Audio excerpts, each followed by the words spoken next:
If you're studying A-level philosophy and ethics, subscribe. I'm covering the entire course on this channel. In the previous video, we established the foundations of situation ethics. We met Joseph Fletcher, understood why he rejected both legalism and antinomianism, and placed agapē at the center of the theory as the only moral absolute. But knowing that love is the criterion is not the same as knowing how to apply it.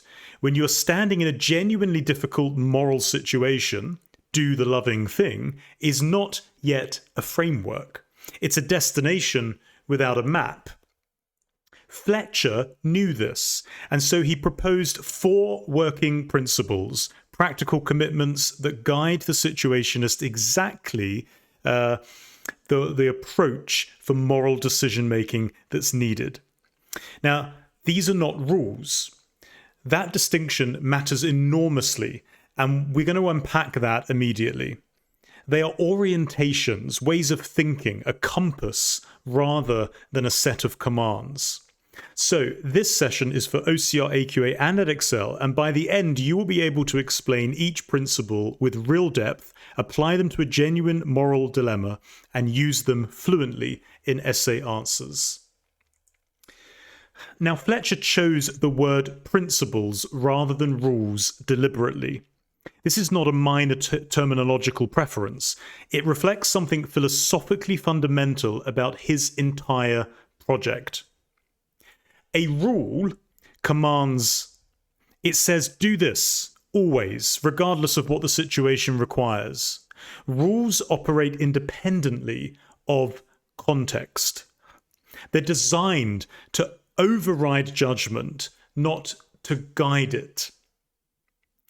A principle orients. It says, keep this in mind as you reason through the situation. Principles guide judgment without replacing it. Think of the difference this way. A rule says never lie. A principle says ask whether lying would be the most loving response here. The rule forecloses the question before it's even asked. The principle opens it up. Agapē remains the only non-negotiable. In Fletcher's framework, the 4 working principles exist entirely in service of it. They're not ends in themselves. They are tools for reaching the loving conclusion. Think of them as a compass rather than a map. A compass tells you which direction is north. It doesn't tell you which path to take, what obstacles you're going to face, or how long the journey is going to be. But without it, you're lost. The 4 working principles do exactly this for the situationist. They point towards the loving outcome without prescribing the precise route. Now, the first principle is pragmatism, and it addresses a question that any serious ethical theory must answer. What counts as success? For Fletcher, the answer is clear. An action succeeds morally if and only if it actually achieves a loving outcome in practice. Abstract intentions are not enough. Good feelings are not enough. Moral purity in theory is not enough. The situationist must ask, will this actually produce the most loving result? Here's an example that brings us to life. Imagine a doctor who must tell a terminally ill patient about their diagnosis. The instinct might be to tell the full truth immediately. Honesty seems loving, and we value the transparency. But pragmatism asks, what will this actually achieve? If telling the patient the brutal truth at this moment causes only anguish, destroys their remaining peace, and produces no loving benefit, if it is honest but not helpful, then pragmatism questions whether it is the right action. And there's a critical distinction the students often miss here. and it's one examiners look for. Pragmatism is not mere expediency. It is not simply doing whatever is convenient or whatever gets you what you want. The standard is always agapē. The question is never what works for me, but always what works toward love.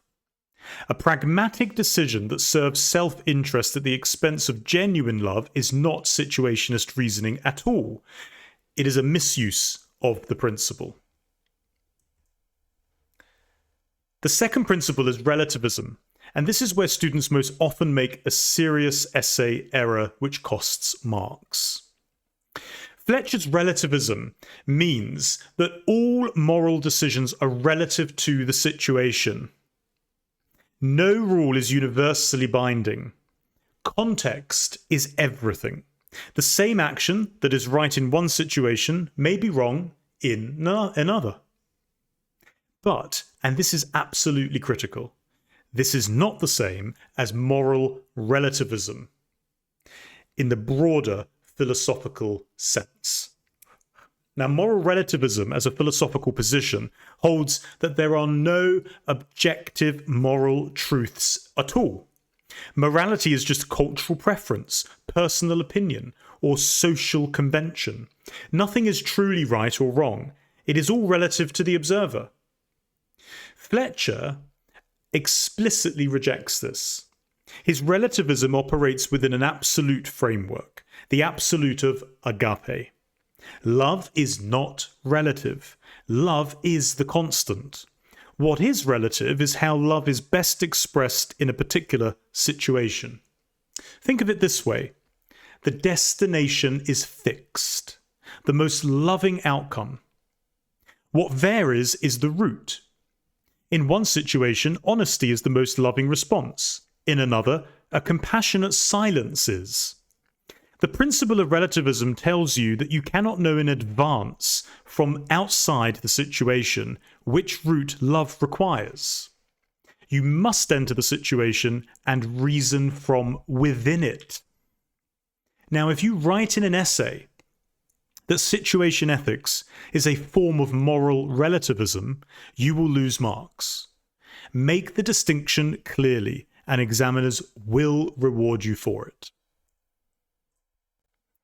The third principle is positivism, and it's the one that students find most philosophically puzzling, partly because the word means something very specific in Fletcher's framework that differs from its use elsewhere when you may study other topics.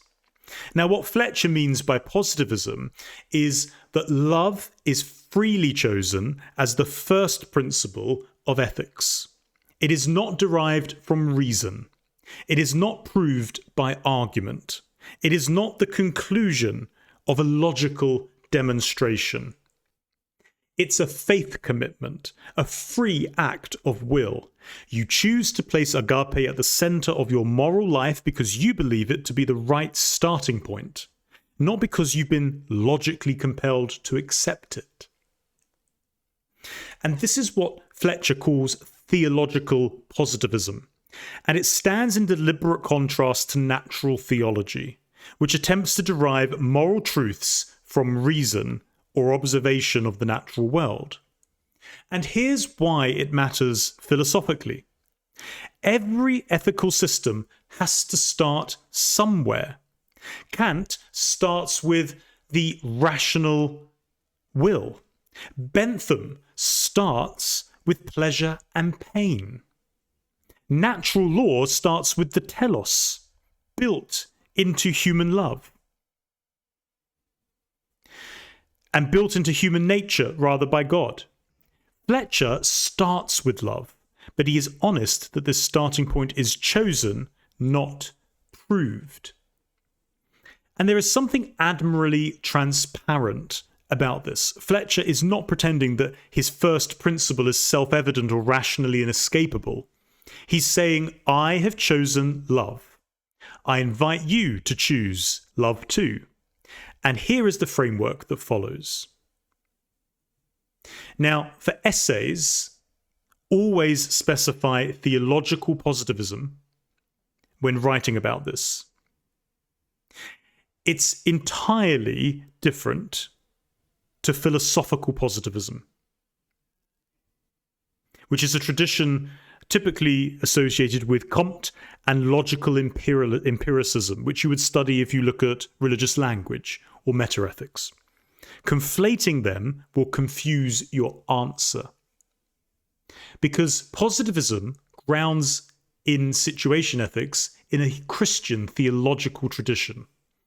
And it shows that Fletcher is not a secular consequentialist, because he's rooting his framework in love.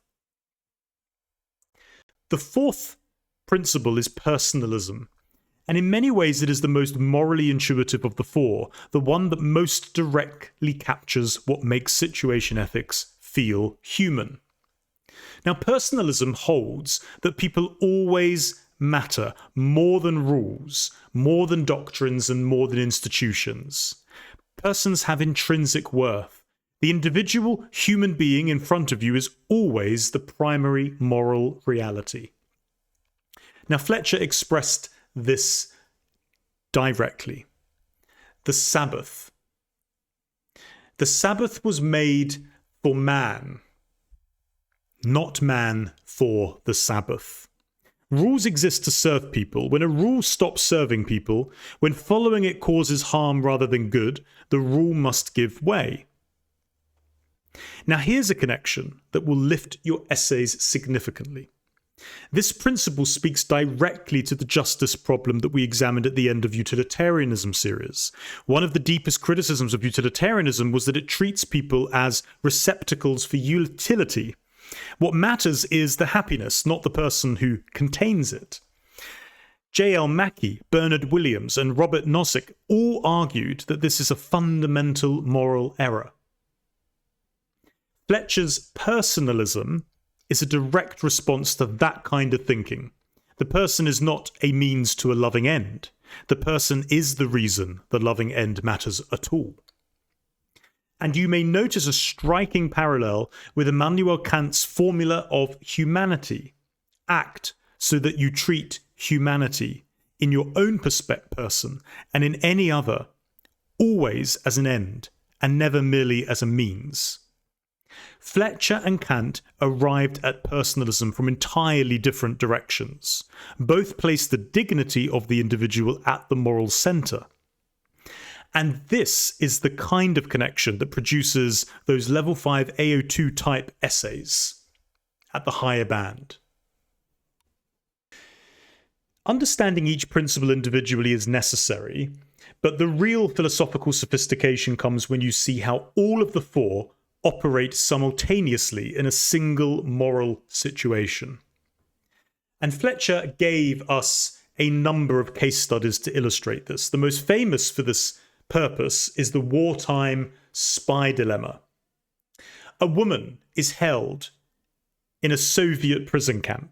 She discovers that if she becomes pregnant, she will be sent home to her family in Germany under Soviet regulations.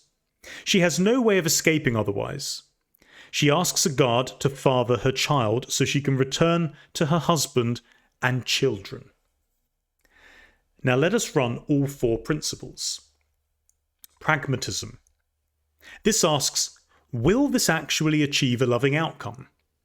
Well, yes. It will reunite a mother with her children and a wife with her husband. The means is unconventional, but it works towards love. Relativism. It asks, is there a universal rule that governs this situation? Well, there's no fixed rule about sexual ethics that can anticipate the specific context of a prison camp separation. The context changes what love requires. Positivism. It asks, is this decision flowing from a genuine commitment to love as the first principle? Well, yes. The woman is not acting from desire or self-interest. She's acting out of love for her family. Personalism. It asks, are persons being placed first? Well, yes. The people who matter are her husband and her children. her decision prioritizes their need for her presence above any abstract rule. Now, each principle does distinct work. Each asks a different question, but all four converge on the same conclusion, that the loving act is what situation in ethics endorses, even when there's no fixed rule that could have reached it.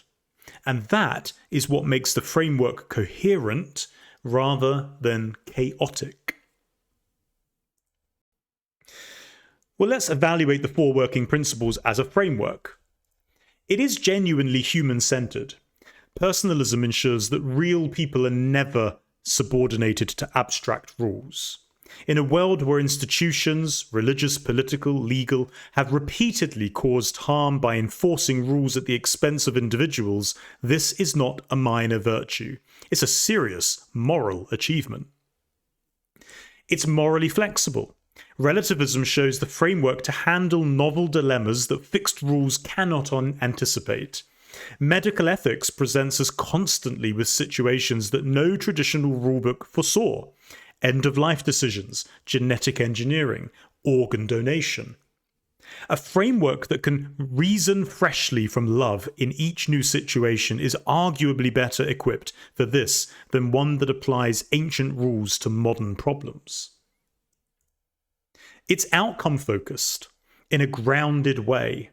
Pragmatism keeps moral reasoning connected to real-world consequences rather than theoretical purity. And this prevents the kind of moral self-congratulation that follows the rule and ignores the harm. And crucially, it's not rudderless. And this is the response to the most common criticism, that without rules, anything goes. Unlike pure moral relativism, agape provides a stable, consistent standard. The four principles are never applied in a moral vacuum. They always serve love, and that is the anchor. But a strong essay acknowledges these weaknesses honestly and with philosophical precision. Relativism versus consistency. Now, if every situation is genuinely unique, how do we prevent moral arbitrariness? Critics argue that relativism makes situation ethics unpredictable and, more seriously, immune to rational scrutiny. If I claim that my action was the most loving response to my unique situation, how can anyone evaluate that claim from the outside? The theory may inadvertently make itself unfalsifiable. Positivism is vague in practice. Choosing love as a faith commitment tells us that we should love. It does not tell us how to love. And in genuinely complex dilemmas, like euthanasia, just war, civil disobedience, positivism provides a starting point, but almost no guidance at all for the difficult reasoning that follows. And who decides what love demands? Pragmatism requires judging likely consequences, but predicting consequences is notoriously difficult. And there is a deeper problem here. The theory may inadvertently privilege confident, articulate, powerful decision makers who are skilled at constructing loving-sounding justifications for whatever they wanted to do anyway. And then we have William Barclay's objection, and this is probably directly relevant to those taking the Edexcel exam, because Barclay is an anthology text, which I will address in a later video. And Barclay argued that most people simply lack the moral wisdom to apply these principles reliably. Rules exist precisely because human judgment is fallible. Remove the rules, and you do not liberate human virtue, you expose human weakness. And this is a powerful objection, and one you should deploy in your essays. Barclay's not saying love is the wrong criterion. He's saying that most people cannot be trusted to identify what love actually requires. So let me bring everything together in terms of how you use these in essays. The 4 working principles are the most powerful in essays when you treat them as a coherent system rather than a list. You need to show the examiner that you understand how they work together. Use the wartime spy dilemma or a medical ethics case to demonstrate all 4 operating simultaneously. That kind of applied philosophical reasoning is what distinguishes the highest band answers from the others. When comparing with other theories, use these precise contrasts against natural law. Natural law provides absolute precepts that cannot be overridden. The 4 working principles, especially relativism, directly challenges this. Fletcher argues that no precept is absolute except love. It's against Kantian ethics. Kant's universality demands that moral rules apply in every situation, in all cases. Relativism rejects this entirely. But notice that personalism shares ground with Kant's formula of humanity. Both place the dignity of persons at the moral centre, and that tension within the comparison makes for a sophisticated essay. And it's against utilitarianism. Both frameworks are consequentialist, but utilitarianism evaluates outcomes mathematically and impersonally. Personalism insists that the individual person is never reducible to a unit of calculation. And there are key terms that you must use. Agape, pragmatism, relativism, personalism, situational relativism, theological positivism, legalism, antinomianism, teleological, and consequentialist.